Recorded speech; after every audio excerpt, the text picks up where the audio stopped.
உங்கள் வீட்டு செல்ல பிள்ளை திரு உதயநிதி அவர்கள் அது பரவி பார்த்தீர்கள் கிட்டத்தட்ட தொகுதியில் உள்ள அனைத்து மாணவ செல்வங்களுக்கு சைக்கிள் போய் சென்று சேர்ந்தது.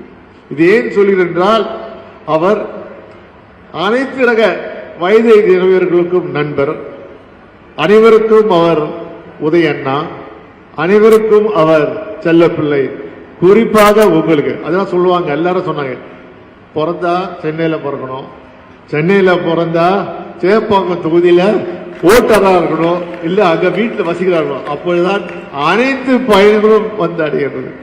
அது காரணம் இவர் மட்டுமில்ல, இவர் தாத்தா கலைஞரும் இதே போல்தான் செய்வார். அவர் தொகுதி மக்களின் நலனை முதலில் கண்ணும் கருத்துக்காக இருப்பார். இன்னும் பாத்தீங்கன்னா இங்க ஒரு போட்டியே நடக்குது. இவங்க அப்பா இவருக்கு மேல, அவர்கிட்ட தான் இவர் கத்துக்கிறார். நம் கழக தலைவர் அவர்கள் தான் சார்ந்த குளத்தூர் தொகுதிக்கு விழுந்து விழுந்து பார்ப்பார். ஒருத்தர் ஒரு குறையும் யாரும் சொல்லாதவருக்கு செய்வார். ஆனால் இன்று கடும் போட்டி, குளத்தூரா சேப்பாக்கம் திருவல்லிக்கேணியான்னு. என்னை பொறுத்த வரைக்கும் சேப்பாக்கம் திருவல்லிக்கேணி தான் வெல்லும். ஏன்னா அது மத்திய சென்னைக்குள்ள இருக்கு.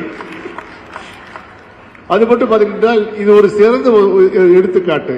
இதை பார்த்து மற்ற சட்டமன்ற உறுப்பினர்களும் எளிதிலே இவர் பின்பற்றுகிற வழியிலே பின்பற்றினால் போதும். கட்டாயமாக அடுத்த தேர்தலை எவ்வாறு உங்கள் செல்லப்பிள்ளை உங்கள் மனதில் இடம் பிடித்திருக்கிறார்களோ அதே போல் தமிழ்நாட்டில் உள்ள அனைத்து சட்டமன்ற மன்ற உறுப்பினர்கள் மனதை பிடித்து வெற்றியினை காணலாம்.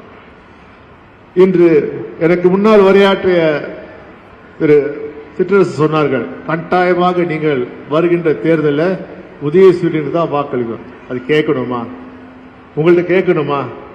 அது நீங்கள் முடிவெடுத்தது.